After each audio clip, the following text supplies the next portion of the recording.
నమస్తే. ప్రస్తుతం మనతో పాటు ప్రముఖ విశ్లేషకులు ఇమ్మంది రామారావు ఉన్నారు. ఆయనతో మాట్లాడదాం. నమస్తే సార్. నమస్తే అమ్మా. సార్, నిన్న రేణు దేశాయ్ అలాగే ఆవిడ మాజీ భర్త అయిన డిప్యూటీ సీఎం పవన్ కళ్యాణ్ని కలిశారు, భేటీ అయ్యారు అని చెప్పేసి వార్తలు బాగా వచ్చినాయి. అంటే ఎందుకు కలిసే అంటే టైం వచ్చింది అంటారు సార్? రేణు దేశాయ్ గారు భగవద్గీత ఆధ్యాత్మిక గ్రంథం ఆ పరివారంలో విస్తృతంగా ప్రచారం చేయడానికి ఆధ్యాత్మిక యూనివర్సిటీ పెడదామన్న ప్రచారం చేయడం కోసం ఆ భగవద్గీత సారాంశం మానవ జీవనావళి అంటే వాళ్ళు సత్ప్రవర్తన కోసం ఉపయోగపడుతుందని ఆర్యులు చెప్పారు, అన్ని తరాల వారు చెప్తున్నారు. ద్వాపర యుగం తర్వాత భగవద్గీత దాన్ని బహుళ ప్రాచుర్యం పొందడం కోసం చాలామంది చాలా ప్రయత్నాలు చేశారు. ఇప్పుడు కొత్తగా ప్రయత్నం చేస్తున్నారు అన్నమాట. రామకృష్ణ మిషన్ వాళ్ళు కూడా భగవద్గీతని ప్రచురించి చాలామందికి ఎన్నో అనేక ఉపన్యాసాలు ఇచ్చారు. ఆయన విద్యాప్రకాశానందగిరి స్వాములు వారు అన్నమాట. అంటే అక్కడ ఏర్పేరులో వ్యాసాశ్రమంలో పీఠాధిపతి అన్నమాట. చాలా గొప్ప రెస్పాన్స్ వచ్చింది. మళ్ళీ అటువంటి ప్రాచుర్యం పొందడం కోసం ఆవిడ ప్రయత్నం చేస్తుంది.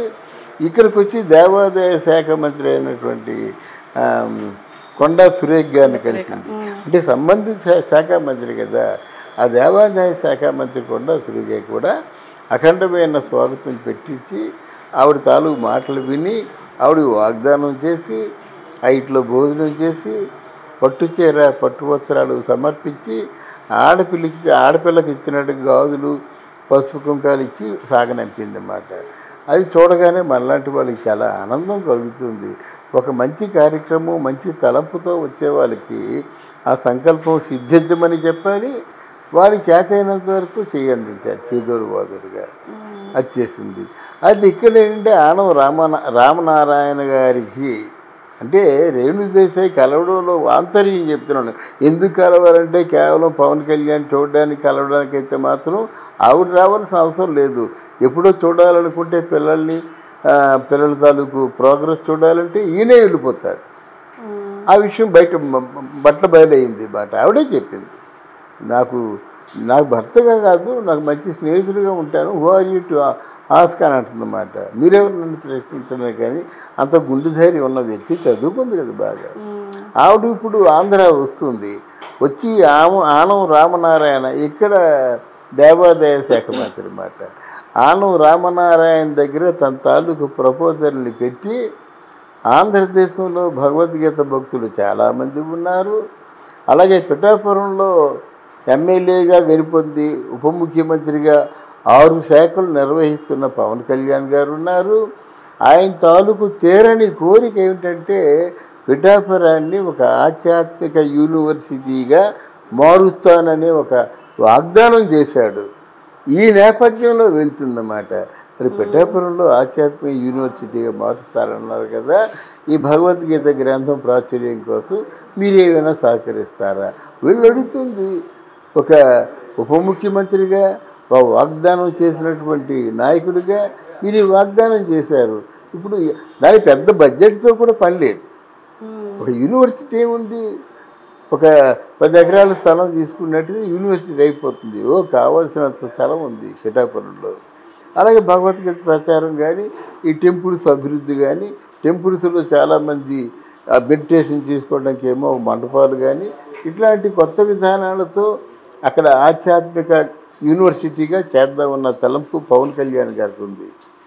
అందువల్ల డెఫినెట్గా ఆవిడ ఆయన్ని కలిసి ఆవిడ తాలూకు సంకల్పాన్ని చెప్పి అక్కడి నుంచి సహాయం పొందే అవకాశం ఉంటుంది. ప్రభుత్వం తలుచుకుంటే ఒక యూనివర్సిటీ ఏముంది, పెద్ద ఏం కాదు, ఒక 20 ఎకరాలు కేటాయిస్తే యూనివర్సిటీ అయిపోతుంది.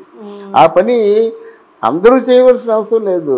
ఆయనకి మనసు పుట్టినట్టయితే ఒక పవన్ కళ్యాణ్ ఒక సినిమాలో నటించిన డబ్బులు సరిపోతాయి అన్నమాట. అయితే నటించిన డబ్బులు పెట్టమని నేను చెప్పడం కాదు, అది పెద్ద బడ్జెట్తో కూడుకున్న పని ఏం కాదు. ఆవిడ తాలూ సంకల్పం సిద్ధిస్తుందని చెప్తున్నాను. కానీ సార్, ఇప్పుడు దేవాదాయ శాఖ మంత్రి ఆయన కాదు, అయినప్పటికీ ఆయన ఎందుకు హెల్ప్ చేయాలి అంటారు? లేదు, అక్కడికి వెళ్ళింది కదా. ఆనం రామనారాయణే దేవాదాయ శాఖ మంత్రి. ముందు వెళ్ళి ఆయన్నే అడిగింది, రిక్వెస్ట్ చేసింది. ముందు వెళ్ళి అయ్యా మీరు చేయండి. అంతకుముందు తిరుమల కూడా కంప్లీట్గా నాశనం అయిపోయింది. దాన్ని సంరక్షణ చేసి బతికించండి, ఆ పవిత్రతను బతికించండి. భక్తులకి అన్నప్రసాదాలు కూడా కొంచెం క్వాలిటీని పెంచండి. దారి పొడుగుతా నడుచుకుంటూ వస్తున్నటువంటి భక్తులకి మధ్యలో అన్నం కానీ పానీయాలు కానీ ఉచితంగా ఇచ్చే ఏర్పాటు చేయండి. దానివల్ల కొంతమంది ఉద్యోగస్తులు బయలుదేరుతారు, కొంతమందికి ఎంప్లాయ్మెంట్ క్రియేట్ అవుతుంది కదా. అలాగే పెద్ద పురులు ఉండే చోటకి ఎవరు జనసంచారం లేకుండా చేయాలి. జనం పెద్ద పురుల దగ్గరికి వెళ్తే పెద్ద పులి జనసంచారంలోకి వచ్చేస్తుంది. వాళ్ళు దాక్కోవడానికి చోటు లేదు కదా. వాటికి ఉన్న ఆలోచనలు వాటికి ఉంటాయి. నలుగురు మనుషులు కనిపించారంటే మన పని అయిపోయిందిలో చంపేస్తారు, ఏ తుపాకీతో కాల్చేస్తారు అనుకొని కొండ మీదకి వచ్చేస్తున్నాయి. అది కాక ఆ విషయాన్ని కనుక్కోకుండా చిన్న కర్ర ఇచ్చి పులి చంపమంటే ఏమవుతుంది, చస్తాడు. అది కాకుండా ముందు అసలు బయటికి రాకుండా ఏర్పాటు చేయాలి. బయటికి వచ్చినట్టయితే కొన్ని పార్కింగ్ స్థలాలు పెట్టుకొని అక్కడ కొంతమందిని సెక్యూరిటీని విత్ వెపన్స్ ఇచ్చినట్టయితే, అంటే పులుల్ని చంపడం తప్పు, కానీ పులుల్ని చంపడం కాదు, పులుల్ని అపస్మార స్థితిలోకి చేసేటువంటి ఏర్పాటు చేయాలి.